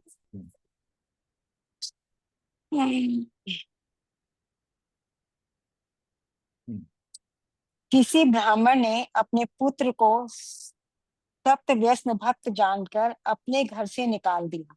वह वहां से निकल पड़ा और जाकर उसने तस्कर मंडली से स्नेह संबंध जोड़ा। उस मंडली के अग्रेसर ने उसे अपने काम में पराक्रमी जानकर पुत्र बनाकर रखा। वह विप्रपुत्र दुष्ट दमन करने में दृढ़ प्रहारी प्रतीत हुआ, इससे उसका उपनाम दृढ़ प्रहारी रखा गया। वह मतलब दृढ़ प्रहारी तस्करों में अग्रसर हुआ।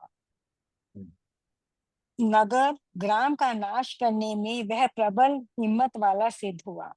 उसने बहुत से प्राणियों के प्राण लिए। एक बार अपने संगति समुदाय को लेकर उसने एक महानगर को लूटा। जिस प्रहरी एक विप्र के घर बैठा था, उस विप्र के यहाँ बहुत प्रेम भाव से क्षीर भोजन बना था। उस क्षीर भोजन के भाजन को उस विप्र के मनोरथी बाल बच्चे घेरे बैठे थे। दृढ़ प्रहारी उस भोजन को छूने लगा। तब ब्राह्मणी ने कहा, हे मूर्खराज, तूने क्यों छुआ है? तू क्यों छूता है? यह फिर हमारे काम नहीं आएगा। इतना भी तू नहीं जान समझता। दृढ़ प्रहारी को उन वचनों से प्रचंड क्रोध आ गया और उसने उस दीन स्त्री को मौत के घाट उतार दिया। नहाता नहाता ब्राह्मण सहायता के लिए दौड़ आया। उसे भी उसने पर भव को पहुंचा दिया। इतने में घर में गाय दौड़ती हुई आई और वह सींगों से दृढ़ प्रहारी को मारने लगी। उस महादुष्ट ने उसे भी काल के हवाले कर दिया। उस गाय के पेट में से एक बछड़ा निकल पड़ा। उसे तड़फड़ता देखकर दृढ़ प्रहरी के मन में बहुत बहुत पश्चाताप हुआ। मुझे धिक्कार है कि मैंने महाघोर हिंसाएं कर डाली। मेरा इस महापाप से कब छुटकारा होगा? सचमुच आत्म कल्याण के साधने में ही श्रेय है। ऐसे उत्तम भावना से उसने पंचमुष्टि के श्लोचन किया। नगर के द्वार पर आकर वह उग्र कायोत्सव में स्थित रहा। वह पहले सारे नगर के लिए संताप रूप हुआ था, इसलिए लोग उसे बहुविध संताप देने लगे। आते जाते हुए लोगों के धूल ढेलों, ईंट पत्थरों और तलवार की मूठों से वह अति संताप को प्राप्त हुआ। वहां लोगों ने 1.5 महीने तक उसे तिरस्कृत किया, फिर थके और उसे छोड़ दिया। दृढ़ पहाड़ी वहां से काउत्सव पूरा कर दूसरे द्वार पर ऐसे ही उग्र काउत्सव में स्थित रहा। उस दिशा के लोगों ने भी उसे उसी तरह तिरस्कृत किया, 1.5 महीने तक छेड़छाड़ कर छोड़ दिया। वहां से काउत्सव पूरा कर दृढ़ पहाड़ी तीसरे द्वार पर स्थित रहा। वहां के लोगों ने भी बहुत तिरस्कृत किया। 1.5 महीने बाद छोड़ देने से वह वहां से चौथे द्वार पर 1.5 मास तक रहा। वहां अनेक प्रहार के परिशह सहन करके वह क्षमाधर रहा। छठे मास में अनंत कर्म समुदाय को जलाकर उत्तरोत्तर शुद्ध होकर वह काया कर्म रहित हुआ। सर्व प्रकार के ममत्व का उसने त्याग किया। अनुपम केवल ज्ञान पाकर वह मुक्ति के अनंत सुख नंद से युक्त हो गया। यह निर्जरा भावना दृढ़ हुई। अब यहीं तक ही है ना नवम? बस। निमेश का इसमें वही स्टोरी है कि जैसे उसने इतने पाप करे। पहले तो वो क्योंकि बहुत उसके जो टेस्ट थे या मतलब सांसारिक सुख थे, उसके वो जो व्यसन था वो बहुत गलत तरीके का था, खाना पीना और जो उसके जो स्वभाव था। तो इसलिए उसके पिता ने उसको घर से निकाल दिया। तो वो जाकर जो तस्करी का बिजनेस करते थे, जो भी था मतलब तस्करी का काम करते थे, उनके साथ जाकर मिल गया। तो उसने वहां भी बहुत मतलब इतना मतलब उसने वो इतना काम में उसने इतना सीख लिया कि उसको उसका हेड बना दिया उसने अपने काम का। तो वो अब हेड बन गया तो वो सब जगह जाकर सबको लूटता था, नगरों को भी लूटता था और बहुत ही मतलब बेदर्दी से लोगों के साथ व्यवहार करता था। तो उसने एक ब्राह्मण के यहाँ जाकर एक ब्राह्मण को, उस ब्राह्मणे को भी मार दिया। मतलब गाय जो कितना हम लोग उसको मानते हैं, उसको गाय को भी मार दिया। लेकिन जब उसने उसके बछड़े को देखा, तड़पता देखा, तो उसके मन में जबकि इतना वो हो चुका था, बिल्कुल इमोशनलेस कह लो या जो भी, पर उसके मन में वो जाग उठी एक परोपकार की भावना, दया की भावना, कि उसको लगा कि मैंने कितने घनघोर पाप किए हैं, मुझे इनसे कैसे छुटकारा मिलेगा। तो वो उससे छुटकारे का सोचने लगा कि मुझे कैसे छुटकारा मिलेगा, मैं कैसे आत्म कल्याण के, उसको ये ध्यान समझ में आया कि इसके लिए मुझे आत्म कल्याण करना पड़ेगा, सेल्फ रियलाइजेशन होगा, तभी मुझे शायद इन जो मैंने इतने दुष्कर्म करे इनसे मुझे छुटकारा मिलेगा अपने कर्मों से। तो उसने इसके लिए अपने आप को तैयार करा। और जैसे वही अभी जो हमने ऊपर पढ़ा कायोत्सर्ग में, जिसमें हमें काया का बोध ही नहीं होता है और हम खड़े रहते हैं कि है काया हमारी, लेकिन हमें उस काया का बोध नहीं होता बिल्कुल भी कि हम शरीर में हैं। तो क्योंकि उसकी रेपुटेशन इतनी खराब थी, उसने लोगों को इतना तंग करा था, तो लोगों ने उसको ये लगा कि ये तो एक नाटक कर रहा है, तो उसको बहुत मारते थे, करते थे। लेकिन उसने 1.5 महीने तक अपना खूब मतलब उनका अत्याचार भी सहा लोगों ने, जो उसको पत्थर भी मारे, सब कुछ करा। फिर वो एक वो छोड़ा उसने, दरवाजा या घर छोड़ा, फिर वो दूसरे वहां पे गया, वहां पर भी उसके साथ सेम वो रहा, तो कायोत्सर्ग में, लेकिन उसके साथ सब लोग वही व्यवहार करते रहे। इस तरह करके उसने पहले दूसरे तीसरे में गया, करता रहा, लेकिन वो अपने उसको इतना ज्यादा आत्म कल्याण का वो था कि वो, क्योंकि काया से तो वो ऊपर उठ ही गया था। और जैसे कायोत्सर्ग आपने ये कहा ना कि आत्मा में जो रहते हैं और वो शरीर को छोड़ने से, मैं देह से भिन्न आत्मा हूँ, जो हमें रोज यही करते हैं हम, तो वो देह से भिन्न आत्मा ही हो गया था। तो जब उसे चौथे उसमें करा, तो उसने वहां पर भी सबको सब कुछ सहन करके वो क्षमा का पात्र बन गया। मतलब एक तरह से उसे उससे उसकी आत्मा ने भी क्षमा कर दिया होगा, और लोगों ने भी उसे क्षमा कर दिया। और वो अपने कर्मों का जो इतना उसका जो कर्मों का बंधन था, उसके आत्मा पे जो इतने आवरण थे कर्मों के, वो सब उससे उसको छुटकारा मिल गया। और जैसे अभी हमने पढ़ा है कि अपने कर्मों को जलाकर, जैसे हम ये बाह्य 12 जो हमने ये करे हैं, कि भाई इस तरह से उसने अपने सारे बाह्य और अंतरंग कर्मों के समुदाय को जला दिया, और इस तरह करके वो निर्जरा, अपने सब कर्मों से निर्जरा होकर मुक्त हो गया, जो मैं समझ पाई हूँ बाकी। ठीक है। यस। तो बेसिकली ये दृष्टांत है, ओके, स्टोरी है, और स्टोरी से हमें बोध दिया जा रहा है, बराबर है। और ये दृष्ट प्रहारी की स्टोरी काफी वेल नोन है। तो यहाँ पर समझना क्या है कि पहले उसने दुनिया भर के पाप किए, लोगों को सताया भी, लोगों को मार भी डाला, बहुत कुछ किया।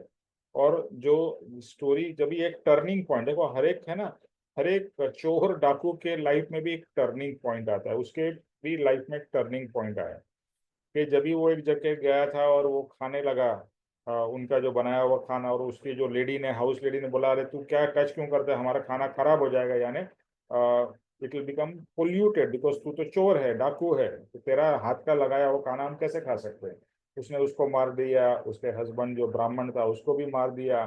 फिर गाय, उसको देखो क्या होता है ना, गाय एक पशु है जो जानता है कि भाई मेरे मालिक को मारा जा रहा है, तो वो बचाने के लिए वो भी उसको सिंग मारने लगी, तो उसने उसको भी मार डाला। लेकिन वो गाय प्रेग्नेंट थी और उसके उसमें से बच्चा निकला, और बच्चा तड़प तड़प के मर गया। तो ये देख के दैट समटाइम्स कुछ ऐसे हमारे जीवन में पल आ जाते हैं ना, it becomes a turning point of our life. उसके जीवन में यही टर्निंग पॉइंट था, बछड़े को तड़पते तड़पते मरते हुए देख के उसको बहुत खेद हुआ कि मैंने ये क्या किया, और ये नहीं, इससे मैंने कितने पाप किए हैं। और तभी कुछ भी देखो, कभी ना कभी हमने ज्ञानी की वाणी सुनी होती है, तो उसने कोई भी ज्ञानी की वाणी सुनी हुई थी, उसको तभी रियलाइज हुआ कि मैंने बहुत पाप किए हैं, अभी मुझे उसका प्रायश्चित करना है। और इसके लिए वो एक द्वार पे जाके कायोत्सर्ग में खड़ा हो गया, और वहां पर लोगों ने उसके ऊपर में इतना जुल्म, बिकॉज उसने लोगों को बहुत हैरान किया था, तभी लोगों को मौका था, लोग उस पर टूट पड़े, उसको कितना हैरान परेशान। बट उसने चूंकि चाह नहीं कि देखो, जब भी आपके ऊपर में जुल्म होता है, एक चीज तो याद ये रखनी है कि मेरे ऊपर अगर जुल्म हो रहा है तो ये मेरे ही किए हुए कर्म का फल है, वरना मेरे साथ में क्यों जुल्म होगा। तो जब भी उसके साथ में जुल्म हो रहा था, ये तो दृष्टांत में वेरी क्लियर है कि उसने इतने पाप किए थे, लोगों को परेशान किया, फिर लोग उसको वही गिविंग इट बैक, तो उसने, लोगों ने उसको परेशान किया, लेकिन वो तभी शांत रहा, तभी वो एकदम समता में रहा कि ये मेरे ही किए हुए कर्म का फल है। ये हमें भी देखो, स्टोरी पढ़ के हमने स्टोरी पढ़ ली, बहुत अच्छा है निर्जरा भावना, नहीं, इसमें how I have to apply निर्जरा भावना, कि जब भी आपके साथ में कोई दुर्व्यवहार करता है, खराब तरीके से आपको ट्रीट करता है, तो पहले तो एक रियलाइजेशन ये आना चाहिए मैंने भी पास्ट में ये या इनके जैसे लोगों के साथ में दुर्व्यवहार किया, इसके लिए वो मेरे साथ में कर रहे हैं, अदरवाइज मेरे साथ में दुर्व्यवहार क्यों होगा? It is not possible. तो वो एक रियलाइजेशन। और उस समय जब ये सामने वाला दुर्व्यवहार कर रहा है, आपको गाली दे रहा है, आपको बुरा भला कर रहा है, मार रहा है, आप अगर शांत रहते हैं और सिर्फ अंदर में क्षमा भाव चलता है कि भगवान मुझे क्षमा करना, भगवान इसको भी क्षमा करना, ये पता नहीं ये क्यों कर रहा है, बट मेरे ही कर्म के कारण उसके ऊपर में भूत सवार है, इसके लिए मेरे साथ में ऐसा मिसबिहेव कर रहा है। दृढ़ पहाड़ी को ये रियलाइज हुआ कि ये सब लोग मेरे साथ में जो कर रहे हैं उसका एक ही रीजन है कि मैंने इन लोगों के साथ में बुरा भला किया है। It is why it is happening with me, और मेरे को ये मेरा प्रायश्चित है समता भाव से भुगतना। अभी हमें भी दृढ़ प्रहारी जैसा बनना है। कोई भी हमारे साथ में बुरा भला करता है तभी हमारे को शांत रहना है। बट हम लोग क्या करते हैं उसने 2 सुनाया तो हम मिनिमम तो 4 सुनाएंगे, छोड़ेंगे थोड़ी। तू क्या समझता है, ये वो चालू। और फिर हम क्या कर रहे हैं, संवर सॉरी निर्जरा नहीं कर रहे हैं, संवर भी नहीं कर रहे हैं, क्या कर रहे हैं, आश्रव कर रहे हैं। धड़ाधड़ कर्म की मशीन चालू हो गई, कर्म की नोट छपने शुरू हो गई, धड़ाधड़ आपके कर्म बंधन हो रहे हैं, और आज तक हमारा ऐसा ही चलता रहा है। इसके लिए निर्जरा करनी हो तो शांत रहना है, नो रिएक्शन एंड रियलाइजेशन कि जो भी मेरे जीवन में हो रहा है मेरे ही किए हुए कर्म का फल है, तो दूसरे का दोष है ही नहीं। दृढ़ प्रहारी को जब दूसरे लोगों ने मारा तभी उसने ऐसा बोला कि इन लोग का दोष है, ये लोग मुझे मार रहे हैं। उसको तो सिंपल रियलाइजेशन था, मेरे किए हुए कर्म का फल ये मुझे रिटर्न कर रहे हैं विद इंटरेस्ट। सहन कर लिया, एक द्वार पे, दूसरे द्वार पे, तीसरे द्वार पे, चौथे द्वार पे, और ये स्टोरी है। तो उसके सब कर्म भस्म हो गए वो प्रायश्चित में और वो समता भाव में, और वो केवल ज्ञान पान करके मोक्ष को चला गया। अभी इसमें से हमें क्या समझना है, हमें अगर मोक्ष चाहिए दृढ़ प्रहारी के जैसा, तो हमें हर समय दूसरे को माफ करना। पहली बात तो ये अपने आप को भी माफ करना है, दूसरे को भी माफ करना है, और ये रियलाइज करना है। बिकॉज हमें क्या लगता है, मेरे साथ में बहुत बुरा किया, मेरे साथ में अन्याय हुआ, है ना, we always feel that no, ये मेरे साथ ही क्यों हो रहा है, ये मेरे साथ ही क्यों हुआ, या मेरे परिवार के साथ क्यों हुआ, या मेरे बिजनेस में क्यों हुआ, या मेरे जॉब में ऐसा क्यों हुआ। ये तेरा कर्म है, तेरा कर्म का फल तुझे मिल रहा है। तो दूसरे को ब्लेम बिल्कुल मत करो, बट हमारी गलती है क्योंकि अज्ञान है और मोह है। अज्ञान के कारण हम हमेशा किसको ब्लेम करते हैं, दूसरों। और ज्ञान क्या है, अपने आप को ब्लेम करो। कृपाणु देव का वचन है, किसी का भी दोष नहीं है, हमने कर्म बांधे हैं, दोष हमारा। तो सामने वाले को तो आप हमेशा माफ कर रहे हो, तो अगर आप सामने वाले को माफ करते रहोगे, आपकी प्रगति, आत्मा की प्रगति अद्भुत होगी। पप्पा जी ने कहा है जितना आप रिएक्शन नहीं दोगे और आप आत्म भाव में रहो ना। ये कायस्थ सर्ग में उसने क्या किया, वो आत्म भाव में था, जिसको मारना है मारे, जिसको जूता देना है, जो करना है, मैं तो अपने ध्यान में हूँ। तो धड़ाधड़ कर्म, ऐसे बोलते हैं ना, ऐसा पूरा एक झटके में कर्म कटने लगे, जलने लगे। और हम भी इसी तरह से बहुत आगे बढ़ सकते हैं, लेकिन वहीं पर हमारा ईगो आ जाता है। How dare he talk to me like this, how dare he does that. आप हाउ डेयर क्या, हाउ डेयर कर्म बोलेगा, आई विल शो यू मैं तेरे को 10 गुना पनिशमेंट करूंगा। हाँ, तो बहुत मार्ग बहुत सिंपल है, प्रैक्टिस करना डिफिकल्ट है। समझना तो सिंपल है, but practice. And don't worry, that is why सत्संग is required, that is why this शास्त्र पठन इज रिक्वायर्ड। इसके लिए 12 तब जो बताए ना, वो क्यों बताए हैं, इसे प्रैक्टिस करना पड़ेगा। अपने आप कर्म की निर्जरा नहीं होने वाली है।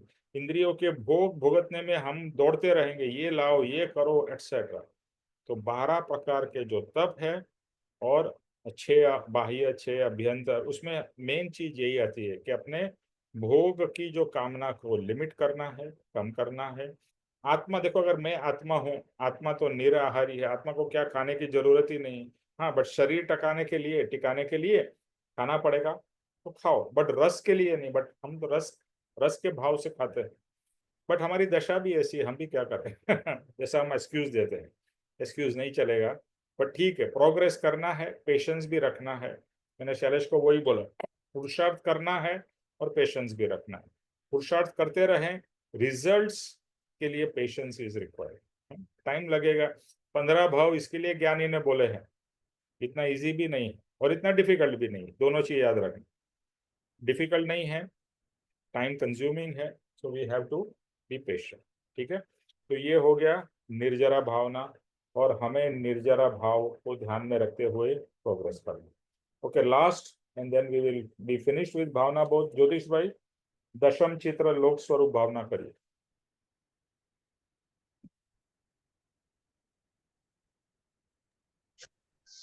जय सद्गुरुदेव वंदन।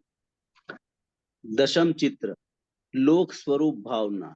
लोक स्वरूप भावना, इस भावना का स्वरूप यहाँ संक्षेप में कहना है, जैसे पुरुष 2 हाथ कमर पर रखकर पैरों को चौड़ा करके खड़ा रहे, वैसा ही लोक नाल किंवा लोक स्वरूप जानना चाहिए।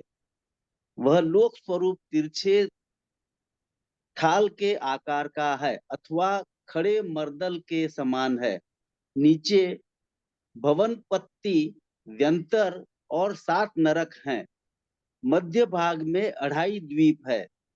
ऊपर 12 देवलोक, 9 ग्रहवेयक, 5 अनुत्तर विमान और उन पर अनंत सुखमय पवित्र सिद्धों की सिद्ध शिला है। यह लोकालोक प्रकाशक, सर्वज्ञ, सर्वदर्शी और निरूपम केवल ज्ञानियों ने कहा है। संक्षेप में लोक स्वरूप भावना कही गई। पाप प्रणाल को रोकने के लिए आश्रव भावना, संवर भावना, महाफली तप के लिए निर्जर भावना और लोक स्वरूप का किंचित तत्व जानने के लिए लोक स्वरूप भावना इस दर्शन के इन 4 चित्रों में पूर्ण हुई। तो ये आखिरी की भावना है लोक स्वरूप भावना। मतलब ये लोकालोक क्या है, अपने जो पृथ्वी में रहते हैं, संसार है, ऊपर स्वर्ग हम लोग कहते हैं, नीचे में पाताल में पाप लोग जो भी कहते हैं, नरक कहते हैं। तो उसको ये जैन शास्त्र के हिसाब से इसको डिस्क्राइब किया है।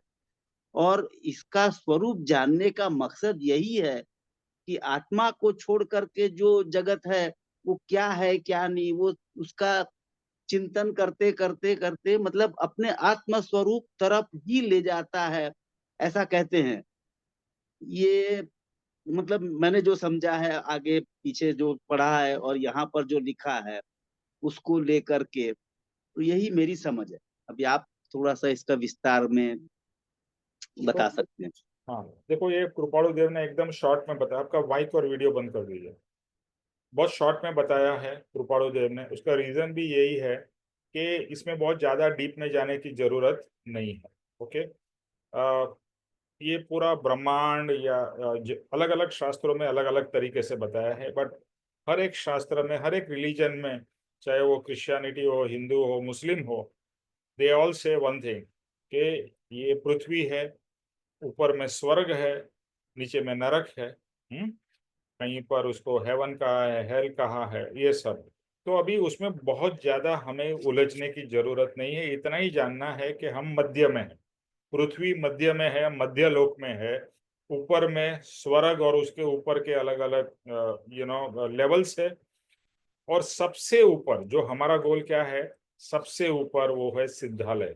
सिद्धालय मतलब मोक्ष होके जहां पर हमें जाना है, वो ऊपर का जो अल्टीमेट टॉप मोस्ट है वो सिद्धालय है। और नीचे में नरक है और बाकी सब है।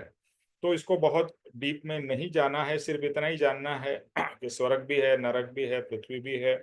उसमें हम मनुष्य भाव है और बाकी तिर्यंश है, हम जानते हैं। इसका जस्ट बेसिक नॉलेज हमें लेना है। और बहुत टेक्निकल इसका ज़्यादा है, but we don't need to go, because हमें आत्मा कल्याण करना है तो फोकस आत्मा पे करना है।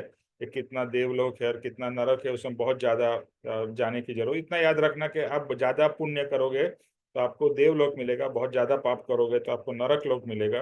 देवलोक में सुख ही सुख है, नरक लोक में सिर्फ दुख ही दुख है। बट मनुष्य भाव जो मोस्ट इम्पोर्टेंट है, कि यहाँ से ही हम समझ लेके अपने वर्तन में उतार के मोक्ष तक जा सकते हैं। देवलोक में से भी आप मोक्ष में नहीं जा सकते हो, आपके मनुष्य भाव में आके ही आप मोक्ष में जा सकते हो। तो we are at the most important and privilege position, इतना समझ जाइए। इसके लिए ज्ञानी बार बार कहते हैं कि तू क्यों अपना समय फालतू चीजों में वेस्ट कर रहा है, फिर ये समय चला जाएगा तो वापस कभी मनुष्य में आएगा, you don't have an idea. तो बस यहाँ पर अपना ये भावना बोध कंप्लीट होता है। What I will request and ask everybody कि भावना बोध स्टार्टिंग से लेकर पढ़िए, रोज पढ़िए, एक एक चैप्टर, एक एक पेज। भावना बोध इज वेरी इंपॉर्टेंट वैराग्य लाने के लिए और मोक्ष मार्ग में आगे बढ़ने के लिए। ओके, तो हाँ, सुनीता आप जे स्वरूप करिए। जी।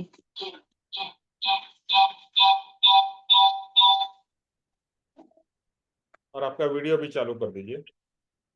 हाँ जी।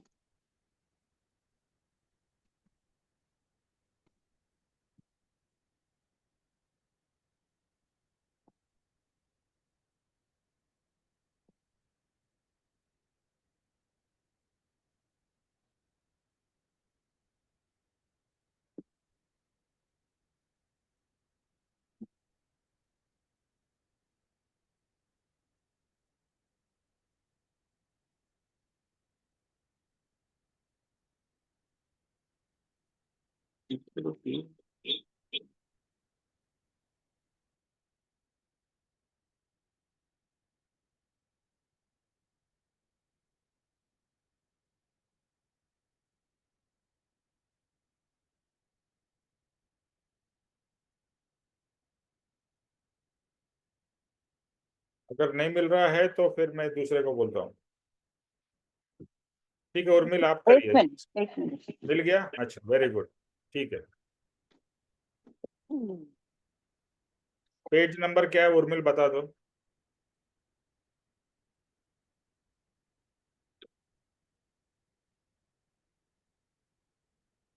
ज्योतिष भाई, वो छोटी बुक में पेज नंबर क्या बता दो? 93। हाँ जी।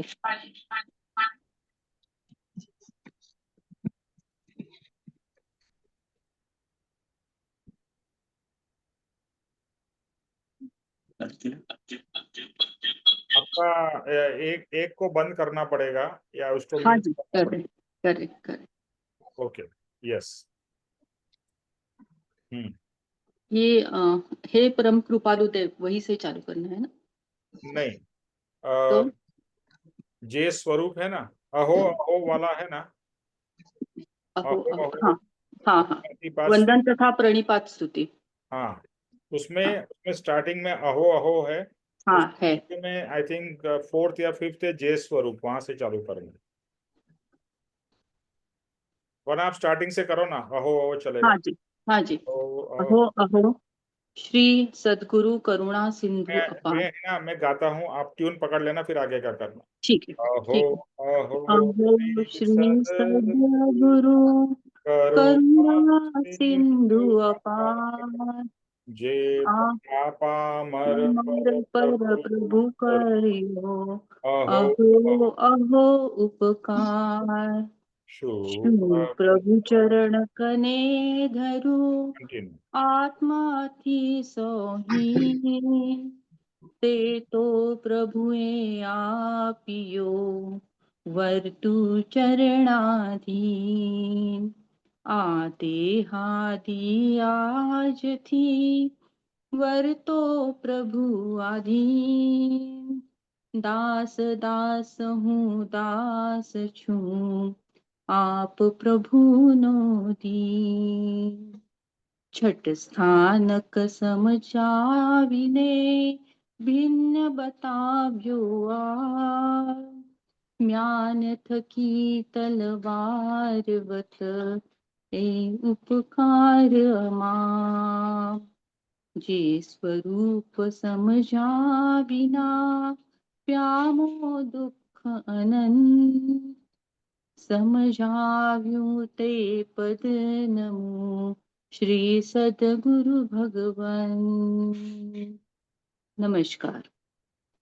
परम पुरुष प्रभु सद्य गुरु परम ज्ञान सुखधाम जेणे आप्यु भान निज तेने सदा प्रणाम।